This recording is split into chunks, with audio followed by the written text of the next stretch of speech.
At Acumen International School, we believe education is not just about keeping up with the trends, but also nurturing students who are ready for tomorrow. Today's topic invites us to look both backwards and forwards to understand what education looked like 20 years ago and what it will look like 20 years from now. To unpack this topic, I would like to invite Ms. Hema Chenupati, educator and visionary who has had more than 25 years of experience in the education sector. Welcome, Ms. Hema. Thank you. You have witnessed classrooms evolve over the last decades. What are the biggest differences between how children learned 20 years ago versus how they learn today? Of course, all of us have witnessed education 20 years back. We were all students then. Some of you maybe not that old, but definitely close to that. And education has come a long way, right from rote method as we know it, to the teacher talking and the children listening, to theater style seating, to maybe also all learning happening only from the textbooks. Over the years, especially in my as a teacher to administrator and finally to a principal, I've seen a huge change for the better, definitely, and where the child is the center of the learning and the teacher is just the facilitator. These are words which have been bandied about quite a bit, but it needs to be witnessed and it needs to be acknowledged. So while we as educationists feel that the journey has been very smooth, I'm sure for a parent who was a student 20 years back and is now a parent of a child going to school today, they will find it very difficult to adapt. But it's all for the good. And what it does for the child, I can't even begin to explain. So, but with technology coming in, we are a little worried. Where does technology take the child, and how does the child adopt to technology? Now, these are things that we're still figuring out, but I'm sure with so many minds working at it, we will find a solution. Teaching and learning will be very different, but we are very excited for what's in store for us. If we were to look 20 years into the future, what skills or mindsets would be the most important for children to have to succeed? I think creativity is the one that will make a child stand out. How he collaborates, he or she works with each other, learns from each other, helps each other is something again that we want to instill in our children. We also want to ensure that they are adaptable. Each child will be looking at maybe 3 or 4 careers in their lifetime, and that's a lot of learning. That's a lot of skill building. That's a lot of upskilling that a child needs to do. And we as parents have to ensure that our children have those opportunities, have those avenues in which they can learn and adapt and collaborate and be creative. And that's where schools like Acumen come into the picture. Great.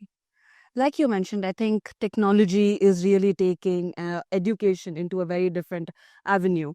What in that we did not imagine before?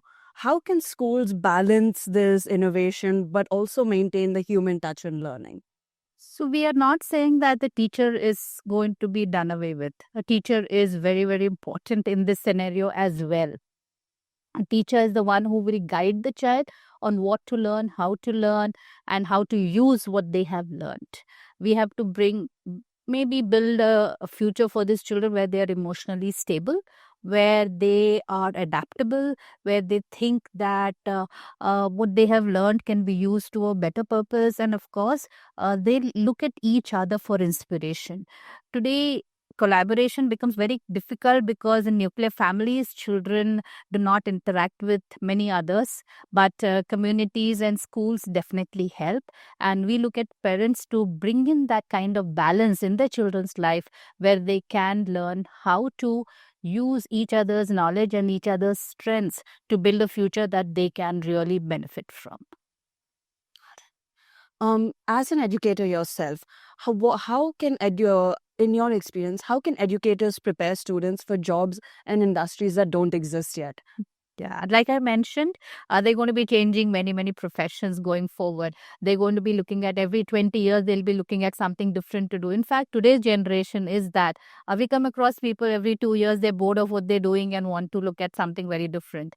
And it could be a hobby that they have had long cherished and want to pursue it. It could be a skill that they felt they had but did not, work on it. And then they take the time out and learn it. And then that's so beautiful that they can really, really work at it. So when we look at our children now and we think of a future which I don't think we can even imagine it. 5 years back, we couldn't imagine that there would be AI, and then, children would just, everything and anything can be imitated and deciphered so easily, and children can just move forward and create things which are unimagined by us.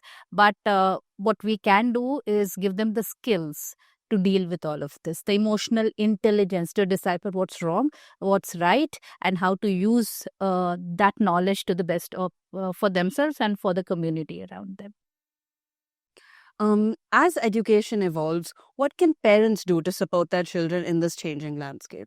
Yes, I think parents are the biggest supporters, and along with the school, which is the deep collaboration that they're going to have, will help children become more independent. I think what we need to tell them is that there is no right or wrong. You live and learn, and we are here to support you. Parents need to understand that children will be adapting to a very different future, which as parents maybe we won't be able to fully understand as well, as they find their way or weave their way through what is in store for them. But what we can do is be there for them, tell them that yes, you make mistakes and we will help you recover from this. From them, yes, you explore and we will help you with that exploration. Yes, we will give you avenues where you can showcase your talent, and we create a nice, happy, friendly, safe environment for you, where you can make mistakes, you can do wrong, you can, experiment, and you can still believe that we'll be there to support. You also mentioned about the adaptive roles that teachers have played, from information providers to learning facilitators. How do you see this changing in the coming years? So teachers are more guides now and facilitators rather than someone who is giving out knowledge. Knowledge is out there, so much of it. So it's for us to, as teachers, to guide the children to look for the right one that really suits them. It's for us to ensure that children do not get carried away by the influx of so much of information, of technology, which is disruptive. It's for us as teachers to be the lifeline for them along with parents. Teachers need to be again supporting them emotionally, because technology can disrupt their lives quite a bit. And we are sure that when parents and teachers come together, they can definitely help children. Teachers are also going to be the ones who will lead the change, because when technology comes in and wants to give us new curriculums and way new subjects and new topics, it is the teachers who will work with the age group level, with what is the right amount of information to be given, the right level of information to be given to children as well. So when we work with the children and for the children, I'm sure everything is going to work out just fine. All right. My next question would be, considering we are discussing this changing landscape, what are the values of education that should not change no matter what landscape and what future is provided to them? Yeah, I think empathy is very strong on my list of values. I think children should empathize with each other. Teachers should empathize with children, parents should empathize with their children and with the instructors and educators, because I think when we all trust each other, believe in each other, and know that what we are doing is for the best of everyone around, I think we will definitely make a difference. Curiosity is another thing that we definitely want to encourage in our children. They need to be constantly curious about what their skill sets are, about what they can achieve and not achieve, and what the world out there is evolving into. And when we uh, encourage that, children will then definitely prosper with that. We also need to ensure that there is integrity. because I think without integrity, moving forward doesn't make any sense at all. We need to look out for each other. The disparity between haves and have-not is still pretty strong, and we need to ensure that our children are aware of it, are conscious of it, and of course empathize and take necessary action to reach out and help those who need. So for me, those values have been there constant for many years now, and I think going forward also nothing much changes. Those values will remain strong and on top of the list of what children should be looking for and what parents should be encouraging the children to be doing. Thank you, Ms. Hema, for helping us reflect on how far we've come and how bright the future is. Thank you.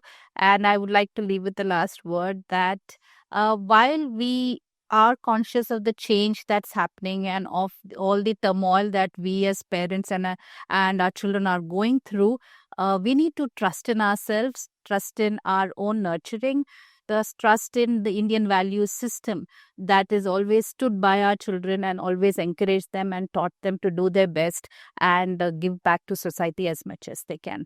Thank you for listening. At Acumen, we are committed to preparing students not just for exams, but for life, to think critically, adapt fearlessly, and lead with empathy. Thank you for tuning in to Acumen Ed Talks. Do join us for our next episode as we continue pursuing excellence every day.